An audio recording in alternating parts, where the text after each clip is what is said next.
Hello friends, இன்றைக்கி சங்கடகர சதுர்த்தி என்ன ஸ்பெஷல்னு பார்க்கலாமா? நான் சக்கரவள்ளி கிழங்கு கறி பண்ண போகிறேன். அதுக்காக அதை கட் பண்ணி வச்சுருக்கேன். அடுத்தது மாங்காவும் முருங்கைக்காயும் போட்டு சாம்பார் பண்ண போகிறேன். புளியை கரைச்சி ஃபஸ்ட்டு ஊற்றிக்கலாம். மாங்காயில் புளிப்பு அதிகமாக இருந்ததுன்னா புளி கொஞ்சம் கம்மி பண்ணிக்கோங்க. இப்போ தேவைக்கு ஏற்ப உப்பு, சாம்பார் பொடி போட்டுக்கிறேன்னா நான் ஒரு 2 ஸ்பூன் போட்டுப்பேன். சாம்பார் பொடி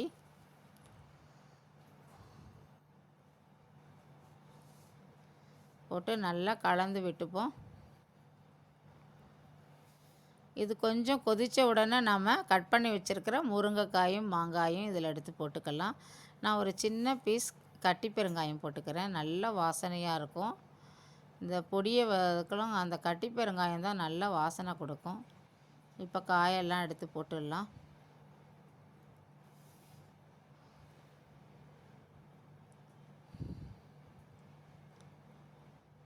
இது நல்லா காயெல்லாம் நல்லா வேகட்டும். வெந்து நல்லா கொதித்த உடனே நான் பருப்பு வேக வச்சு வச்சுருக்கேன். அதை அப்புறம் எடுத்து ஊற்றிக்கலாம். முருங்கைக்காய் நல்லா வெந்துருச்சு. இப்போ கரைச்சி வச்சுருந்த பருப்பை எடுத்து இதில் போட்டுக்கலாம்.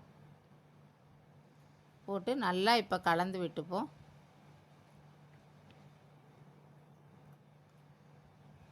ஒரு 2 நிமிஷம் கொதிச்சா போதும். அடுப்பை ஆஃப் பண்ணிடலாம்.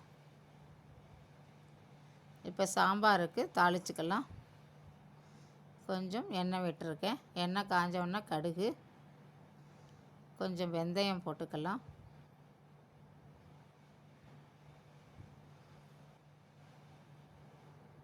இதை எடுத்து நம்ம சாம்பாரில் எடுத்து போட்டுக்கலாம்.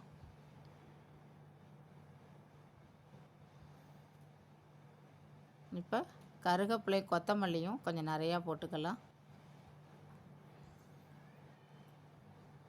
நல்லா கலந்து விட்டுப்போம். சூப்பர் டேஸ்டான சாம்பார் ரெடி.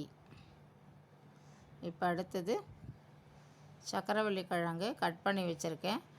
அதை கொஞ்சம் எண்ணெய் விட்டுக்கலாம். எண்ணெய் காஞ்ச உடனே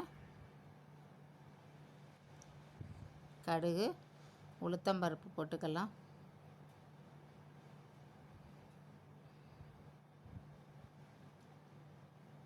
கருவேப்பிலை போட்டுப்போம். சக்கரவள்ளி கிழங்கு உப்பு போட்டு வேக வச்சு வச்சுருக்கேன். அதை எடுத்து இப்போ இதில் போட்டுக்கலாம். போட்டு நல்லா கலந்து விட்டுப்போம். இதுக்கு நான் கொஞ்சம் சாம்பார் பொடியே போடுறேன். நல்லா டேஸ்ட்டாக இருக்கும். ஒரு 1/2 ஸ்பூன் போட்டிருக்கேன். நல்லா கலந்து விட்டு சூப்பர் டேஸ்ட்டான சக்கரவள்ளி கிழங்கு பொரியல் ரெடி. இப்போ அடுத்தது நம்ம கொழுக்கட்டை பண்ணலாம். தேங்காய்,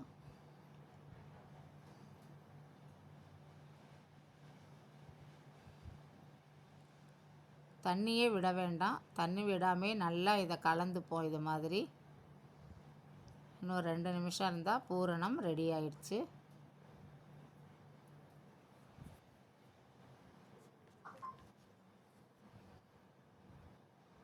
கொஞ்சம் ஏலக்காய் பொடி போட்டுப்போம். இப்போ நம்ம பூரணம் ரெடி. மாவு கிளறிக்கலாம். கொஞ்சம் தண்ணி விட்டுக்கிறேன். கொஞ்சம் நல்லெண்ணெய் விட்டுக்கிறேன். அதில் மாவு ஒட்டாமல் வரும். கொஞ்சமாக உப்பு போட்டுக்கலாம். சால்ட்டு போட்டிருக்கேன். இது நல்லா கொதி வந்த உடனே மாவை கொட்டி கிளறிக்கலாம்.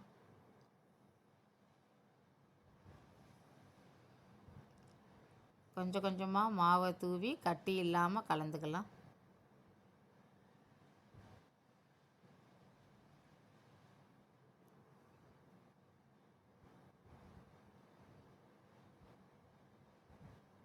நல்லா கட்டி இல்லாமல் கலந்துப்போம்.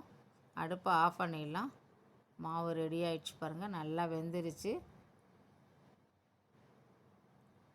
இப்போ நம்ம கொழுக்கட்டை பண்ணி வச்சுக்கலாம்.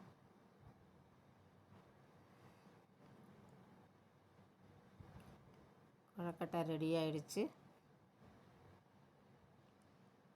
நான் ப்ரௌன் ரைஸு, சாம்பார், சக்கரவள்ளி கிழங்கு பொரியல்,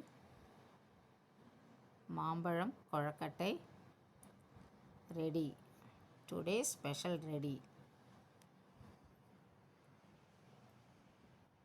தேங்க்யூ ஃப்ரெண்ட்ஸ்.